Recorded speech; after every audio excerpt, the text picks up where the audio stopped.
Halo, semangat pagi anak-anakku. Kelas 11 TKJ. Senang sekali pada hari ini berjumpa dengan kalian semua dalam pelajaran produk kreatif dan kewirausahaan. Pada kali ini kita akan belajar tentang hak atas kekayaan intelektual atau sering disebut dengan HAKI. Seperti apakah HAKI itu? Mari kita simak video berikut ini. Itu dia tokoh-tokoh tanah air yang menginspirasi dan juga karya yang telah dilindungi dengan paten. Yes, nah kita bicara paten alias hak kekayaan intelektual itu memang nggak boleh banget dianggap remeh. Apalagi kita sering kan nih mendengar sengketa misalnya antara dua perusahaan yang saling mengklaim teknologi serupa, ya nggak sih Ben? Nah, betul banget, ini erat kaitannya dengan paten. Tapi sebenarnya apakah itu paten dan bagaimana sistem serta perlindungan paten di Indonesia? Kali ini pagi ini di Indonesia Morning Show sudah ada Ibu Dede Mia Yusanti. Beliau adalah Direktur Paten, Desain Tata Letak Terpadu dan Rahasia Dagang Kementerian Hukum dan HAM. Selamat pagi Bu Dede. Selamat pagi Bu Dede. Selamat pagi Mbak Syahnas. Nah, Bu Dede kita penasaran sebenarnya apa bedanya nih kalau kita bicara hak paten, hak cipta dan juga hak merek? Ya, memang ketiganya itu salah satu bagian daripada kekayaan intelektual. Jadi kalau untuk paten itu melindungi penemuan-penemuan invensi tadi di bidang teknologi kan, seperti tadi konstruksi cakar ayam, kemudian temuannya Pak Habibie, itu semua di bidang teknologi. Kalau merek kita tahu merek-merek produk yang untuk membedakan satu produk dengan produk yang lainnya. Kemudian kalau hak cipta itu memberikan perlindungan di bidang seni, misalnya musik, film, buku, itu dilindunginya melalui hak cipta. Jadi jelas bedanya masing-masing. Kadang-kadang kan orang bilang mau mempatenkan mereknya, nah itu salah sebetulnya. Oh, istilah yang nggak boleh dipakai tuh ya. Jadi lebih ke bidang apa nih yang mau dibikin hak ciptanya gitu betul. ya. Oke, ini berapa lama dan bagaimana paten itu dilindungi Bu?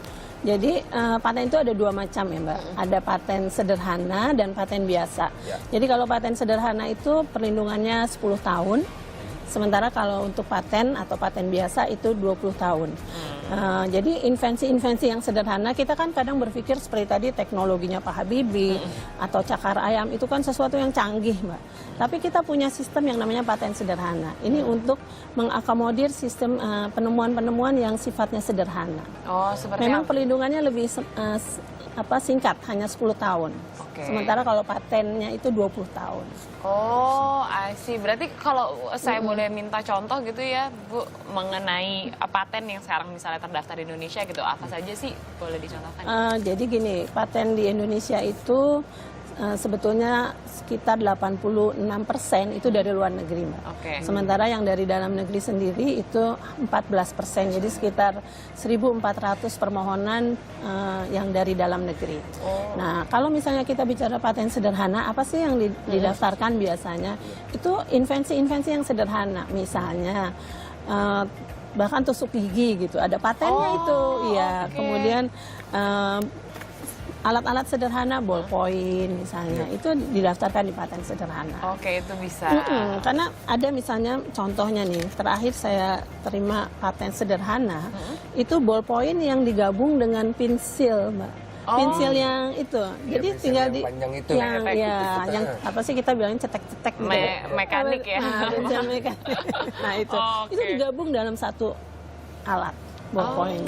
Baiklah, berarti itu ya inovasi-inovasi yang betul. kemudian dilindungi. Yang lagi saya senang itu payung yang kebalik tau nggak? Oh iya, Itu ada patennya, itu paten. Itu ada patennya? Contoh paten sederhana juga. Itu, oke, baiklah. Berarti ini berdasarkan dari kebutuhan-kebutuhan kita sehari-hari gitu ya. Betul. Memang paten ini sangat berperan dalam membantu meningkatkan kesejahteraan masyarakat karena mendorong investasi, pengalihan teknologi serta merangsang daya saing di masyarakat. Nah, jadi bisa dibilang salah satu indikator majunya teknologi di satu negara, jadi semakin banyak patennya, makin maju pula teknologinya nih.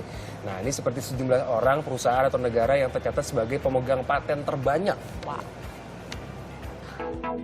Siapa pemegang paten terbanyak di bumi ini? Ternyata guys, rekornya dipegang oleh penemu asal Jepang Yoshiro Nakamatsu. Ia memiliki lebih dari 4.000 hak paten, bahkan melebihi Thomas Alva Edison, sang penemu bola lampu.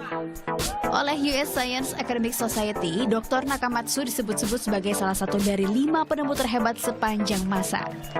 Namanya disandingkan dengan Archimedes, Michael Faraday, Marie Curie, dan Nikola Tesla.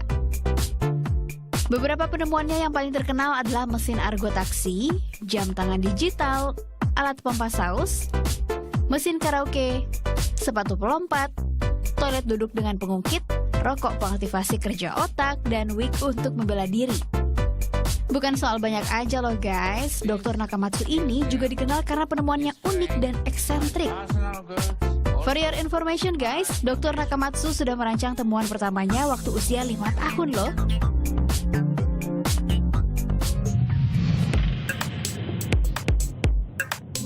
Selanjutnya, siapa sih perusahaan dan negara dengan pendaftar paten terbanyak? Tahun 2016 lalu, World Intellectual Property Organization mengumumkan 10 pendaftar hak paten terbanyak sepanjang tahun. Ternyata guys, 3 perusahaan berasal dari Cina, 3 perusahaan dari Amerika Serikat, 2 perusahaan dari Korea Selatan, dan 2 perusahaan dari Jepang. Adalah perusahaan teknologi ZTE dan Huawei yang berada di posisi 2 teratas sebagai perusahaan dengan pendaftar paten terbanyak. Oke, ternyata Cina nih juaranya nih ya. Buahnya. Iya. Harusnya juga harus nih. Tapi tadi bilang katanya memang maju atau tidaknya, teknologi juga termasuk, itu adalah dari berapa yang didaftarkan gitu. Nah, perkembangannya dari tahun ke tahun Indonesia sendiri itu seperti apa? Oke, ya. Jadi terakhir di tahun 2017, permohonan paten yang masuk ke Direktorat Jenderal Kekayaan Intelektual itu mencapai hampir 10.000 permohonan. Nah, itu meningkat cukup signifikan dibandingkan dengan tahun sebelumnya. Jadi tahun sebelumnya itu ada di kisaran 8.000, 7.000. Nah, di tahun 2017 meningkat cukup signifikan sampai hampir 10.000. Oh nice, artinya ini kesadaran di masyarakat udah mulai Iya, berkembang walaupun ya. sekali lagi Mbak, yang dari dalam negerinya itu hanya sekitar 1.400. Sisanya dari luar negeri. Ya, yang pasti tetap berkembang Tetapi terus. ada peningkatan. Ada terus. peningkatan. Iya. Nah, tapi kalau misalnya kita bicara mengenai hak paten ini kan kenapa sih ini menjadi hal yang penting gitu? Mungkin kadang-kadang orang membuat inovasi membuat saja gitu, tapi tidak mendaftarkan. Kenapa penting, Bu? Oke. Jadi apalagi di masa perdagangan bebas saat ini, Mbak. Jadi kalau kita tidak punya paten atau invensi kita tidak dilindungi patennya, berarti orang bisa dengan mudah meniru. Ya, mencontek, kemudian memproduksi, menjual. Padahal kita sudah melakukan misalnya inovasi-inovasi, penelitian, riset yang biayanya juga tidak murah dan kadang juga memakan waktu yang lama. Nah, kalau kita tidak punya patennya, maka orang lain dengan mudah akan meniru paten kita. Oke, ini juga banyak kan teman-teman kita, tadi ada 10.000, saya yakin sebenarnya masih banyak lain yang punya penemuan-penemuan baru gitu. Ini alur dari pengajuan atau sistem paten di Indonesia ini prosesnya tuh seperti apa? Ya, tadi saya sampaikan ya ada 2 jenis paten, ada paten sederhana dan paten biasa. Kalau paten sederhana itu dalam 1 tahun maksimum dia akan dikeluarkan sertifikat patennya. Sementara kalau untuk paten biasa maksimum itu 5 tahun, maksimum ya Mbak Mas. Jadi dan sistem itu adalah sistem yang berlaku internasional sebetulnya. Paling cepat 2 tahun. Kalau yang paten biasa, alurnya ya cara pendaftarannya pemohon boleh datang ke kantor KI atau ke kantor wilayah Kementerian Hukum dan HAM yang ada di seluruh kantor wilayah di Indonesia, di seluruh provinsi di Indonesia. Oke, dan online adakah? Nah, bisa juga online. Sekali lagi kalau untuk hak cipta itu pendaftarannya online, hanya online dan servisnya 1 hari jadi one day service untuk hak cipta. Kalau untuk merek dan paten, sebagian masih bisa online, sebagian masih bisa manual. Oke, dan nanti ada kalkulasi mengenai biaya juga? Iya, betul. Kalau itu online, elektronik, maka harganya lebih murah Mbak, daripada manual. I see. Udah lebih murah, nggak repot juga ya kan? Iya, sebetulnya seperti itu. Jadi nggak ada alasan lagi untuk tidak mendaftarkan. Nah, Ini kan juga kampanye terus dilakukan begitu. Kira-kira kampanyenya nanti apa lagi untuk meningkatkan kembali lagi awareness di masyarakat untuk kita benar-benar mematenkan dan juga menciptakan dan memerekkan tadi. Iya, betul Mbak. Jadi tentunya kemarin kita kan baru melaksanakan Hari Kekayaan Intelektual Sedunia. Kita mengadakan berbagai macam kegiatan, ada lomba inovasi dan kreativitas. Kita juga ada pameran indikasi geografis dan produk-produk HAKI lainnya. Dan kita secara terus-menerus melakukan sosialisasi, baik itu melalui media massa, kemudian bahkan kita melakukan pendampingan langsung, misalnya ke perguruan tinggi, ke lembaga-lembaga penelitian, ke UKM yang ada di Indonesia, kita melakukan sosialisasi langsung. Ada juga yang kita bekerja sama dengan instansi lain, Mas. Jadi ada Badan Ekonomi Kreatif misalnya, kemudian Kementerian Perindustrian, bagaimana kita bekerja sama untuk mendorong tadi berinovasi masyarakat. Ya. Bagus banget sih, menurut saya ini kan bersinergi, artinya pemerintah juga mendorong. Kalau tadi hubungannya masih maju atau tidak satu negara, itu jadi banyaknya yang didaftarkan. Tapi juga mendorong bahwa kita lagi generasi muda untuk berkarya, berkreasi dan menemukan hal baru nih gitu. Ya, karena kemajuan satu negara, salah satunya indikatornya adalah kemampuan berinovasi. Yes. Inovasi berarti inovasi dan jangan lupa ya tadi mematenkan inovasi kita ya, didaftarkan. Jangan menyesal di akhir nanti kalau sudah ada masalah. Iseng-iseng ya kan, juga jadi besar, kita nggak pernah tahu. Benar-benar, thank you so much Bu Dede udah hadir di sini. Artinya kita tahu bahwa perlindungan ini sangat penting untuk nantinya juga kita bisa benar-benar membela apa yang sudah kita karyakan gitu. Oke. Dan selanjutnya kita akan masih menghadirkan informasi unik dan khas tentang Bollywood. Nah, ada berita apa dari Bollywood sana? Saksikan terus di Indonesia Morning Show.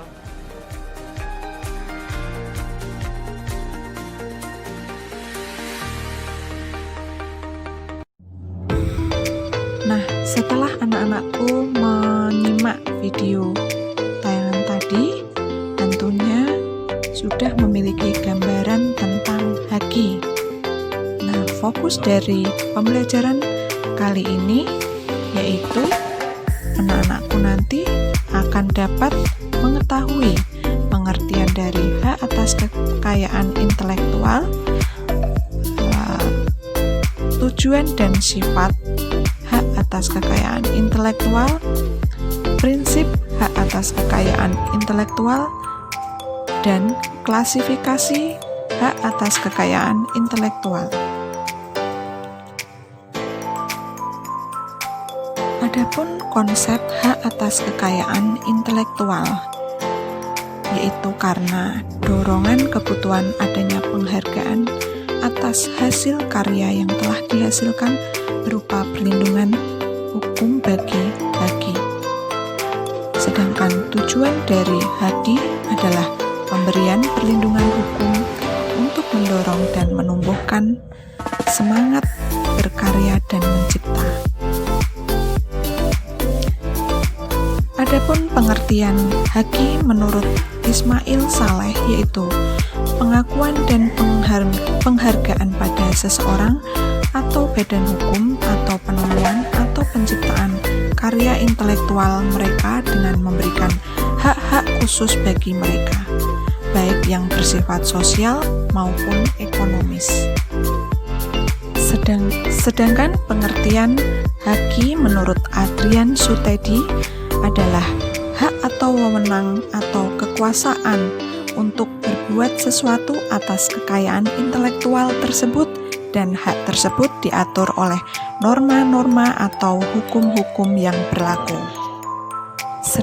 Sedangkan pengertian HAKI menurut Adrian Sutedi adalah hak atau wewenang atau kekuasaan untuk berbuat sesuatu atas kekayaan intelektual tersebut, dan hak tersebut diatur oleh norma-norma atau hukum-hukum yang berlaku.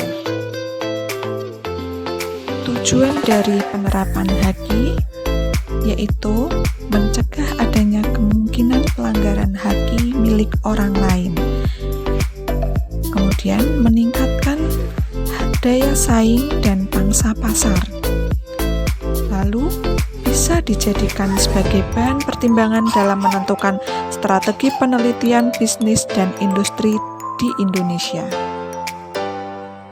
Hak atas kekayaan intelektual memiliki dua buah sifat, yaitu memiliki jangka waktu tertentu dan bersifat eksklusif dan mutlak.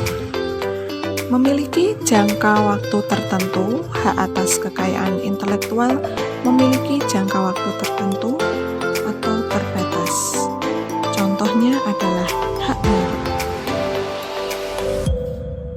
Sedangkan hak bersifat eksklusif dan mutlak, artinya tidak ada satu orang pun yang boleh melanggar hak kekayaan intelektual milik orang lain. Prinsip-prinsip hak kekayaan intelektual. Yang pertama, prinsip ekonomi, yakni hak intelektual berasal dari kegiatan kreatif, suatu kemauan daya pikir manusia yang diekspresikan dalam berbagai bentuk yang akan memberikan keuntungan kepada pemilik yang bersangkutan. Prinsip keadilan, yakni di dalam menciptakan sebuah karya atau orang yang bekerja membuahkan suatu hasil dari kemampuan intelektual dalam ilmu pengetahuan, seni, dan sastra yang akan mendapat perlindungan dalam pemiliknya.